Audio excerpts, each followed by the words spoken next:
वज़ीर-ए-आज़म नरेंद्र मोदी ने आंध्र प्रदेश के भीमावरम में मुजाहिदीन आज़ादी अल्लूरी सीताराम राजू के 125वें यौम पैदाइश तक़रीबात का किया इफ्तिताह। इस मौके पर सीताराम राजू के 30 फीट ऊंचे कांसे के मुजस्मे की भी हुई नकाब कुशाई। वज़ीर-ए-आज़म ने कहा कि आंध्र की अजीम कबायली रिवायत को मेरा सलाम। वज़ीर-ए-आज़म नरेंद्र मोदी ने आज गुजरात के गांधीनगर में डिजिटल इंडिया हफ्ता 2022 का किया इफ्तिताह। वज़ीर-ए-आज़म ने टिप्स टू स्टार्टअप प्रोग्राम के तहत 30 इदारों के पहले ग्रुप का किया ऐलान।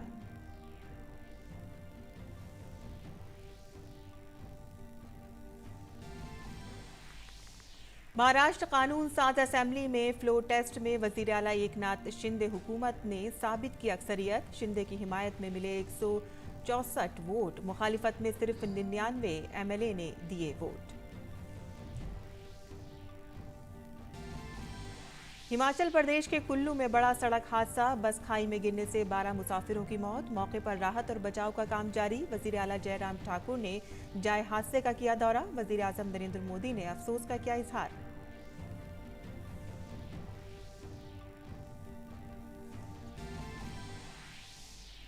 वज़ीर दाखिला अमित शाह ने नई दिल्ली में 100वें बैनुल-अक़वामी कोऑपरेटिव डे की तक़रीबात में बतौर मेहमान खुसूसी की शिरकत। कहा कि सिर्फ कोऑपरेटिव से ही हो सकता है मुल्क के 70 करोड़ गरीबों की फलाह बहबूद का काम।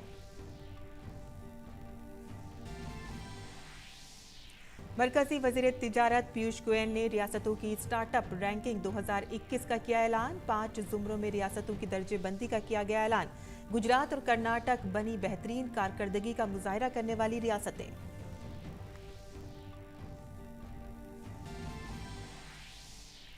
डेनमार्क के शहर कोपनहेगन में शॉपिंग सेंटर में फायरिंग से 3 अफराद हलाक, हमलावर गिरफ्तार। वज़ीर आज़म मेटे फ्रेडरिक्सन ने फायरिंग के वाक़े पर किया अफसोस का इजहार। पुलिस ने कहा कि दहशतगर्दाना हमला खारिज अज इम्कान नहीं।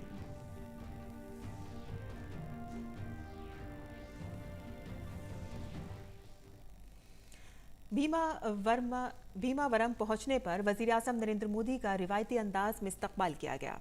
वज़ीर आज़म का स्टेज पर आंध्र प्रदेश के वज़ीर आला जगन मोहन रेड्डी ने इस्तकबाल किया। उन्होंने एक अलामती निशान और मुजाहिदीन आज़ादी अल्लूरी सीताराम राजू के असला, कमान और तीर भी बतौर अलामत पेश किए।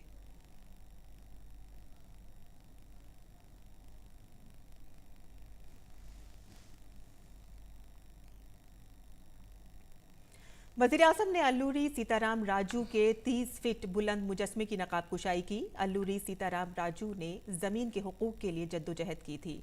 आज़ादी के 75 साल मुकम्मल होने पर आज़ादी के अमृत महोत्सव के जरिए मुल्क उन तमाम शख्सियात और मुजाहिदीन आज़ादी को याद कर रहा है जिनके बारे में बहुत कम बात हुई है। वज़ीर आज़म ने ऐसे ही एक अजीम मुजाहिद नाज़ी अल्लूरी सीताराम राजू के 125वें यौम पैदाइश और रंपा कांति की 100वीं यौम पैदाइश की याद में 1 साल तक चलने वाले मेले का भी इफ्तिताह किया। वज़ीर आज़म ने कहा कि आज़ादी की जद्दोजहद चंद लोगों या चंद सालों की तारीख नहीं है, बल्कि ये भारत की सकाफती तनव्वु व इत्तेहाद की अलामत भी है। आज़ादी का संग्राम केवल कुछ वर्षों का, कुछ इलाकों का या कुछ लोगों का इतिहास सिर्फ नहीं है। ये इतिहास भारत के कोने कोने और कण कण के त्याग, तप और बलिदानों का इतिहास है। हमारे स्वतंत्रता आंदोलन का इतिहास हमारी विविधता की शक्ति का, हमारी सांस्कृतिक शक्ति का, एक राष्ट्र के रूप में हमारी एकजुटता का प्रतीक है। वज़ीर आज़म ने अल्लूरी सीताराम राजू के अहले खाना को भी एजाज से नवाजा। वज़ीर आज़म ने अजीम मुजाहिदीन आज़ादी के बड़े भाई के बेटे को एजाज से नवाजा। वज़ीर आज़म ने सीताराम राजू की जिंदगी को भारत के नजरियात और अक़दार की अलामत करार दिया। सीताराम राजू गारू के जन्म से लेकर उनके बलिदान तक उनकी जीवन यात्रा हम सभी के लिए प्रेरणा है। उन्होंने उन्होंने अपना जीवन आदिवासी समाज के अधिकारों के लिए, उनके सुख दुख के लिए और देश की आजादी के लिए अर्पित कर दिया। सीताराम राजू गारू ने जब क्रांति का बिगुल फूंका था तो उनका जय घोष था, मनदे राज्यम, मनदे राज्यम, यानी हमारा राज्य। सीताराम राजू गारू ने जब विदेशी हुकूमत के अत्याचारों के खिलाफ जंग शुरू की थी तब उनकी उम्र केवल 24-25 साल थी। 27 साल की छोटी उम्र में वो इस भारत माता के लिए शहीद हो गए। वजीर आज़म ने सीताराम की इस जद्दोजहद के साथ ही माधुधरा के पोते को भी एजाज से नवाजा। वजीर आज़म ने कहा कि मौजूदा मरकजी हुकूमत अजीम मुजाहिदीन आज़ादी के ख्वाबों के भारत की तामीर कर रही है। इसके साथ ही कबायली बिरादरी के ताउन को भी उजागर कर रही है।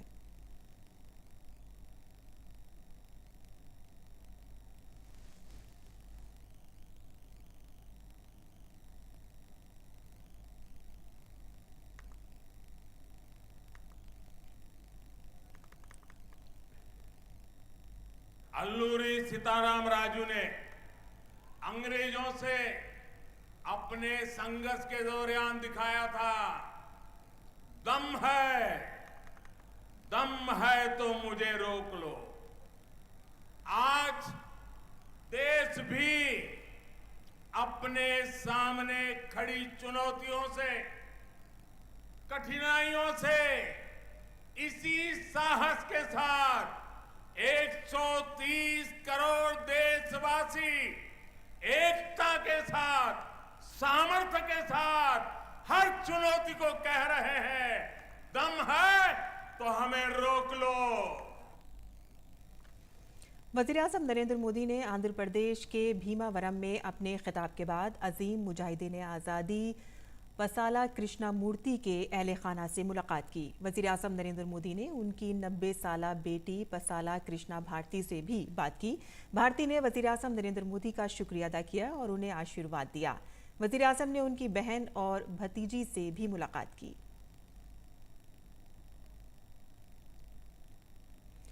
वज़ीर आज़म नरेंद्र मोदी ने आज गुजरात के गांधीनगर में डिजिटल इंडिया वीक 2022 का इफ्तिताह किया। प्रोग्राम के दौरान उन्होंने मुतादिद डिजिटल इक़दामात का आगाज़ किया, जिनका मकसद टेक्नोलॉजी तक रसाई में इजाफा, ज़िंदगी को आसान बनाना और स्टार्टअप को फ़रोग़ देना है। डिजिटल इंडिया वीक का theme new India technology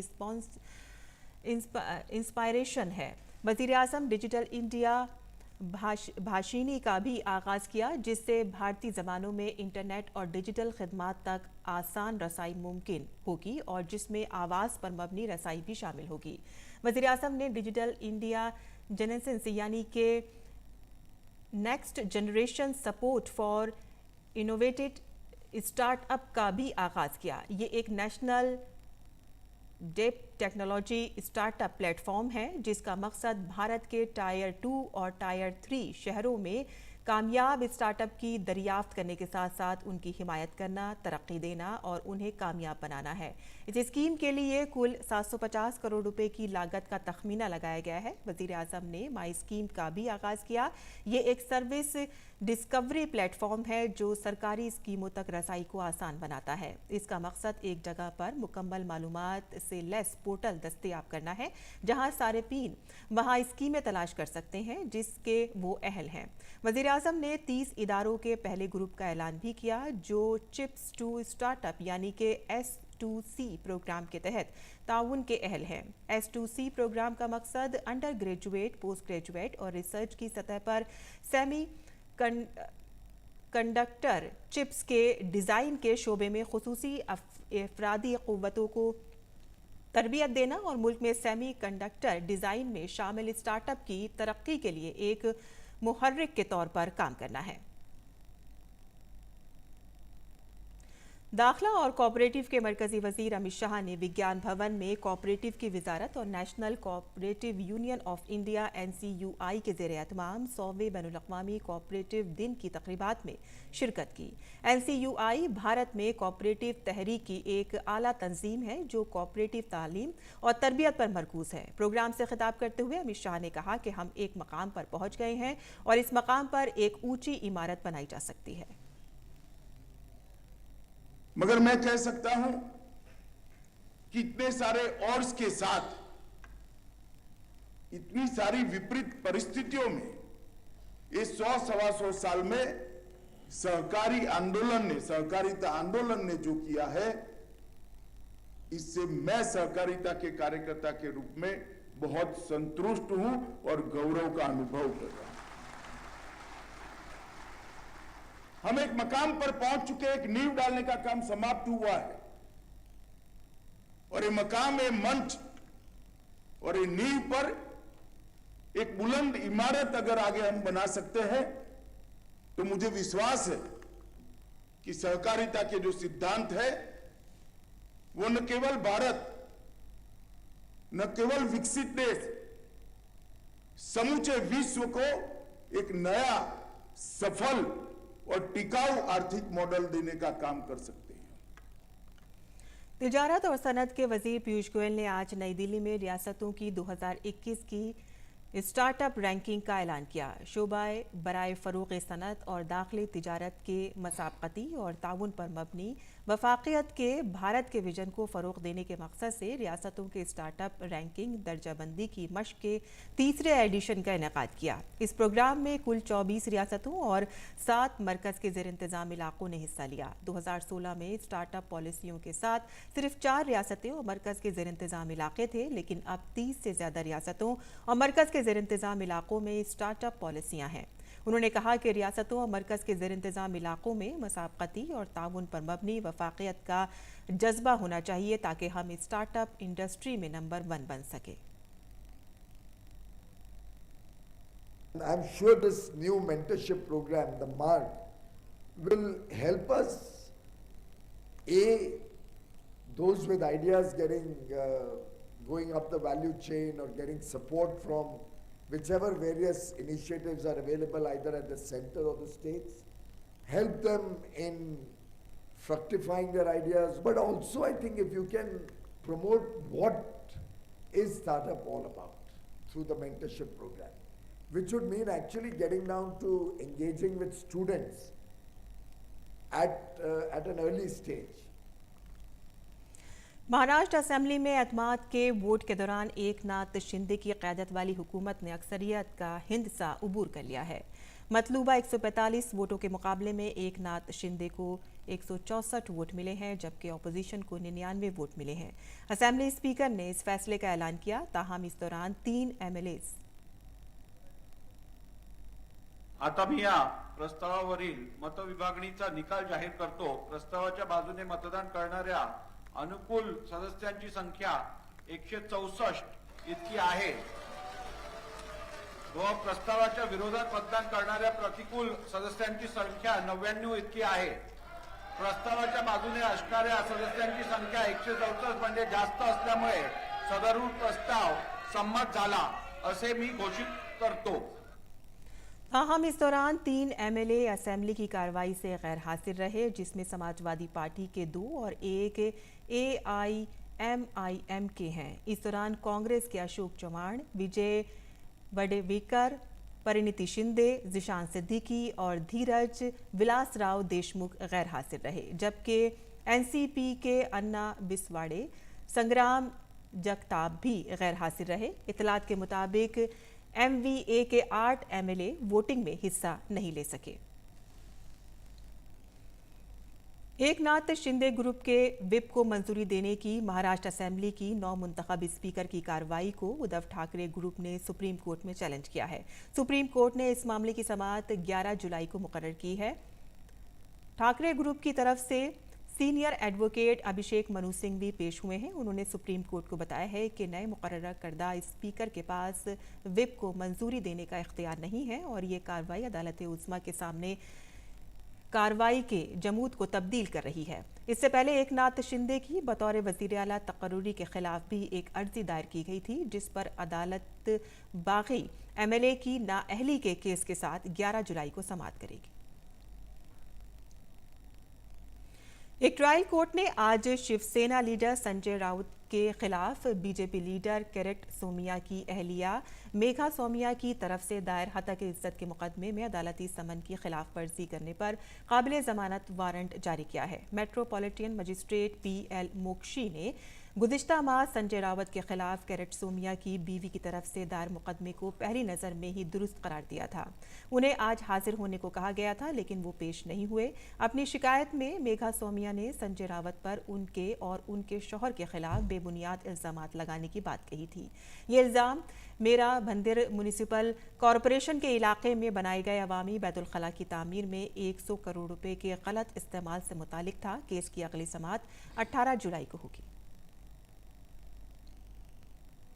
Delhi police की स्पेशल सेल ने पंजाबी गुलकार और कांग्रेस लीडर सिद्धू मूसेवाला के कत्ल मामले में मजीद 2 शूटरों को गिरफ्तार किया है। दिल्ली पुलिस स्पेशल सेल के पुलिस कमिश्नर HGS धालीवाल ने ये जानकारी दी है। उन्होंने बताया है कि कल देर रात शूटर अंकित सिरसा और सचिन भिवानी को बैन रियासती बस स्टैंड से गिरफ्तार किया गया है। उन्होंने बताया है कि अंकित ने सिद्धू मूसेवाला पर करीब से फायरिंग की थी। शार्प शूटर अंकित सिरसा राजस्थान में कत्ल की कोशिश के 2 दीगर मामलों में भी मुलव्विस पाया गया है। दूसरी जानिब मूसेवाला कत्ल मामले का दूसरा मुलजिम सचिन चौधरी उर्फ सचिन भिवानी सिद्धू मूसेवाला कत्ल मामले में 4 शूटरों को पनाह देने के लिए जिम्मेदार है। 29 मई को एक बहुत ही दर्दनाक इंसिडेंट हुआ था, जो कि हम सब जानते हैं। पंजाबी के मशहूर सिंगर थे, जिन्हें पॉपुलरली सिद्धू मूसेवाला के नाम से जाना जाता था।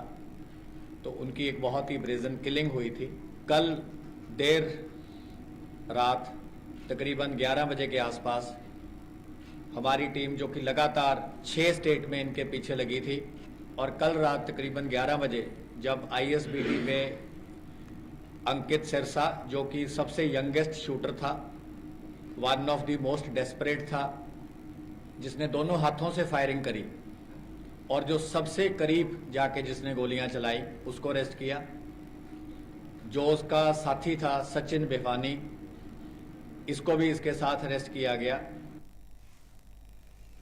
मरकजी इत्तलात और नशरियात के वजीर अनुराग सिंह ठाकुर ने केरल के कोझिकोड में मलयालम रोजनामा जन्मभूमि के नए दफ्तर के अहाते की इफ्तिताई तकरीब में शिरकत की। इस मौके पर खिताब करते हुए अनुराग सिंह ठाकुर ने कहा कि पिछले कुछ सालों में मीडिया का मंजरनामा बदल गया है। न्यू इंडिया बनाने में मीडिया ने अहम रोल अदा किया है। मीडिया को अपना किरदार जिम्मेदारी से अदा करना चाहिए। प्रोग्राम के मौके पर मरकजी वजीर ने पैरा रेसिंग के साबिक आलमी चैंपियन जूबी मैथ्यू और उनके ख़ानदान से भी बात की। जूबी मैथ्यू ने तमाम तर मुश्किलात का मुकाबला करते हुए बैनुल-अक़वामी मुकाबलों में कई तमगे जीते हैं। Janambhoomi will approach each problem on the basis of national unity, moral sense, patriotism and public welfare, and think, evaluate and formulate our opinion, I unquote. I'm glad that was the foundation and the idea behind starting the Janambhoomi newspaper, and after almost completing 5 decades, 47 years is not a short span. Uttar Pradesh के वजीर आला योगी आदित्यनाथ ने आज UP में BJP की दूसरी मुद्दत-ए-कार में 100 दिन मुकम्मल होने पर मुनक़िद एक खास प्रोग्राम में हिस्सा लिया।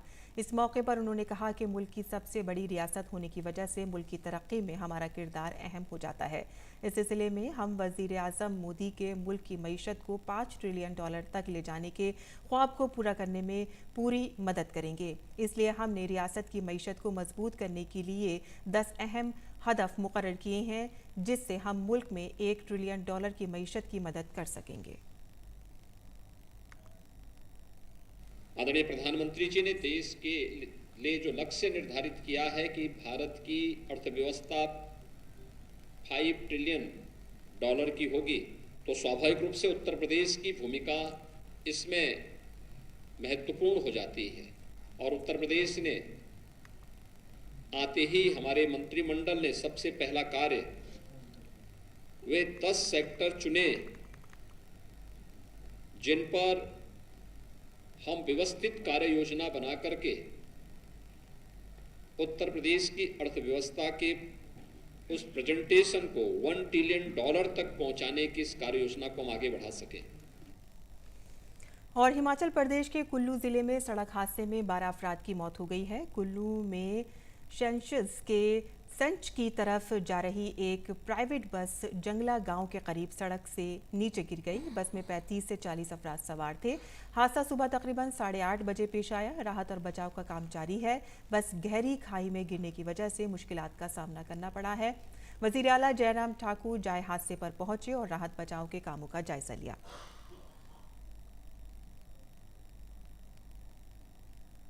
सदर जमहूरिया रामनाथ कोविंद ने हिमाचल प्रदेश के कुल्लू में होने वाले खौफनाक सड़क हादसे पर दुख का इजहार करते हुए मरने वालों के तई ताज़ियत का इजहार किया है। सदर जमहूरिया रामनाथ कोविंद ने एक ट्वीट में कहा कि हिमाचल प्रदेश के कुल्लू में बस हादसे में तलबा समेत कई लोगों की मौत की अफसोसनाक खबर सुनकर दुखी हूँ। सोगवार खानदानों से मेरी गहरी ताज़ियत जिन्होंने इस हादसे में अपने बच्चों और प्यारों को खो दिया। मैं जख्मियों की जल्द सेहतयाबी की ख्वाहिश करता हूँ। वज़ीर-ए-आज़म नरेंद्र मोदी ने हिमाचल प्रदेश के कुल्लू बस हादसे पर दुख का इजहार किया है। वज़ीर-ए-आज़म ने ट्वीट किया कि हिमाचल प्रदेश के कुल्लू में हुआ बस हादसा दिल दहला देने वाला है। दुख की इस घड़ी में महलूकीन के अहले खाना के साथ मेरी ताज़ियत। मुझे उम्मीद है कि हादसे में ज़ख्मी मुसाफिर जल्द अज जल्द सेहतयाब होंगे। मकामी इंतज़ामिया मुतासरीन को हर मुमकिन मदद फराहम कर रही है। बस हादसे में जान गंवाने वालों के अहले खाना को वज़ीर-ए-आज़म राहत फंड से 2-2 लाख रुपए और ज़ख्मियों को 50-50 हज़ार रुपए दिए जाएंगे। आगे बढ़ते हैं, जहां मरकजी वज़ीर दाखिला अमित शाह ने हादसे में मरने वालों के अहले खाना से ताज़ियत का इजहार किया है। उन्होंने एक ट्वीट पैगाम में लिखा है कि मैं उन लोगों से इज़हार ताज़ियत करता हूं जिन्होंने हिमाचल प्रदेश के कुल्लू बस हादसे में अपने प्यारों को खो दिया है। मैंने हिमाचल इंतज़ामिया से बात की है। राहत रसानी का काम तेज़ी से जारी है और NDRF भी बहुत जल्द मौके पर पहुंचने वाला है। मैं ज़ख्मियों की जल्द सेहतयाबी की दुआ करता हूं। आगे बढ़ते हैं, जहां आसाम में इतवार को सैलाब की सूरत हाल में कुछ बेहतरी देखने में आई है क्योंकि कई हिस्सों में पानी की सतह कम हो गई है। अगरचे महकमा मौसमियात का येलो अलर्ट जारी है और इसे तशवीशनाक ख्याल किया जा रहा है। इलाकाई मौसमियाती मरकज़ ने अगले चंद दिनों में रियासत में बिजली गिरने और तेज़ बारिश की पेशगोई की है। जोरहाट, तेजपुर और ढुबरी में दरियाए ब्रह्मपुत्र और डिब्रूगढ़, शिवसागर, नौगांव और बराघाटी में नदियां अब भी खतरे के निशान से ऊपर बह रही हैं। Assam state disaster management authority की ताज़ा तरीन रिपोर्ट के मुताबिक रियासत में 6 अप्रैल से अब तक सैलाब और लैंड स्लाइडिंग से मरने वालों की तादाद 179 हो गई है। गुज़िश्ता 24 घंटों के दौरान सैलाब और लैंड स्लाइडिंग से 5 अफराद जाँ बहक हो गए हैं। सैलाब से अब तक 26 अजला में से 18,35,000 से ज़ायद अफराद मुतासिर हुए हैं। 47,000 हेक्टेयर से ज़ायद अराजी अब भी ज़ेर-ए-आब है। मुतासरा गाँव की तादाद 1,618 है और 413 रिलीफ कैंपों में 2,78,000 से ज़्यादा लोग पनाह लिए हुए हैं। मरकजी वज़ीर सेहत मनसुख मांडविया ने आज एक ट्वीट में बताया है कि हुकूमत ने 1,20,000 से ज़्यादा सेहत और तंदुरुस्ती के मराकज़ शुरू किए हैं। वज़ीर-ए-आज़म नरेंद्र मोदी ने सेहत और तंदुरुस्ती के मरकज़ का आगाज़ किया है ताकि ये यकीनी बनाया जा सके कि गरीबों को बुनियादी सेहत के लिए ज़्यादा दूर न जाना पड़े। इन मराकज़ पर टेली मेडिसिन के ज़रिए अब गाँव में माहिर डॉक्टरों के मशवरे भी हासिल किए जा रहे हैं।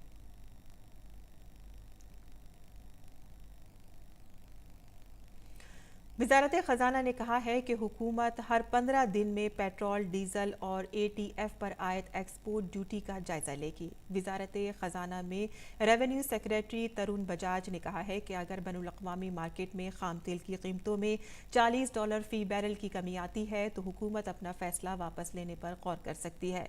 इत्तलात के मुताबिक हुकूमत की जानिब से पेट्रोल और डीजल पर एक्साइज ड्यूटी में कमी की तलाफ़ी बरामदात पर ड्यूटी बढ़ाकर की जा सकती है।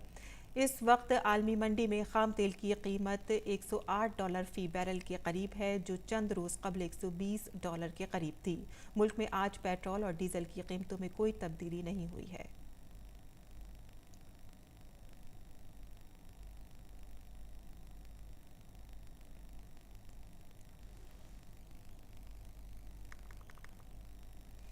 मरकज़ के ज़ेर इंतज़ाम इलाके पुडुचेरी के क्राइकल इलाके में सेहत आमा इमरजेंसी का ऐलान कर दिया गया है। इसका ऐलान directorate of health and family welfare ने शदीद इस हाल की बीमारी के फैलने के बाद किया है। क्राइकल खित्ते में पिछले कुछ दिनों से डायरिया के मरीजों की तादाद में इजाफा हो रहा है। इलाके से लिए गए पीने के पानी के नमूनों की जांच से पता चला है कि ये पानी पीने के काबिल नहीं है। इलाके के सैकड़ों गांव को अस्पताल में दाखिल कराया गया है। इलाके के लोगों को सिर्फ उबला हुआ पानी पीने का मशवरा दिया गया है। दरियासना पुडुचेरी के एजुकेशन डायरेक्टर रुद्र गौड़ ने कहा है कि क्राइकल इलाके में डायरिया फैलने की वजह से सरकारी स्कूलों को बुध तक के लिए बंद रखने का हुक्म दिया गया है।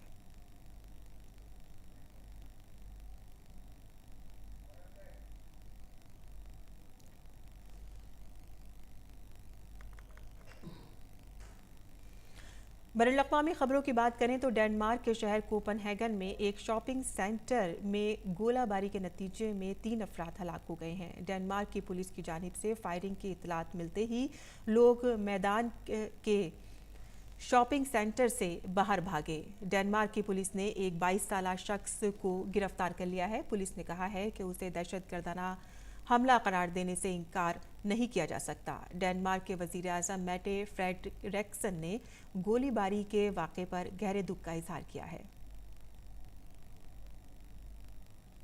और यूक्रेन के सदर व्लादिमीर ज़ेलेंस्की ने इतवार को कीव में ऑस्ट्रेलिया के वजीर आज़म एंटोनी अल्बनेज़ से मुलाकात की।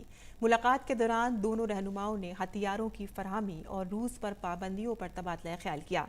ऑस्ट्रेलवी वजीर आज़म एंटोनी अल्बानेज़ ने कहा है कि ऑस्ट्रेलिया यूक्रेन को इजाफी फौजी साजो सामान फराहम करेगा, जिसमें 14 APC 20 बुश मास्टर गाड़ियां और ड्रोन शामिल हैं। ऑस्ट्रेलवी वजीर आज़म ने यूक्रेन को $100 मिलियन ऑस्ट्रेलियाई डॉलर से ज़्यादा की फौजी इमदाद देने का वादा किया है। और सऊदी अरब की सिक्योरिटी फोर्सेस ने इतवार को मक्के के एक परेड ग्राउंड से मार्च किया। ये मार्च उस वक्त किया गया कि जब दुनिया भर के आज़मीन हज सालाना हज के लिए मुसलमानों के मुक़द्दस शहर में जमा होना शुरू हो गए हैं। पुलिस फोर्सेस ने ताक़ुब और गिरफ्तारी की सूरत हाल की एक फ़र्ज़ी मशक़ की। पैरामेडिक्स ने हिफाजत के लिए फौरी एयरलिफ्टिंग के अमल की नक़्क़ाली की। सऊदी अरब के मुक़द्दस शहर मक्का मुकर्रमा में जुम्मे के रोज़ हज़ारों की तादाद में हज्जाज उकराम की आमद शुरू हुई है और कोविड की वबा के सबब 2 साल से रुका हुआ हज अब इस साल तकरीबन 10 लाख आज़मीन हज की शिरकत से हो रहा है।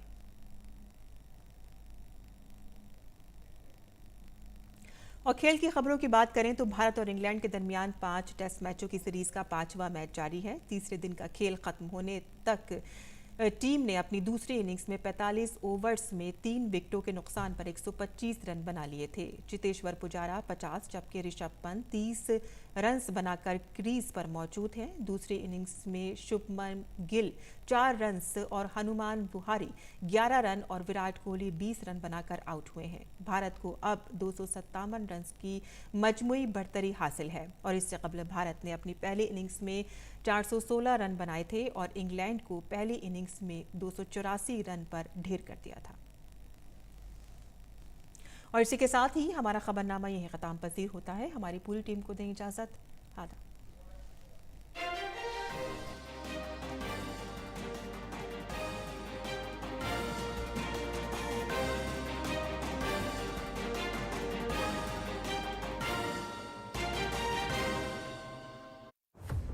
दूरदर्शन के संग क्रिकेट एक बार फिर से पुराने अंदाज में रोहित की अगुवाई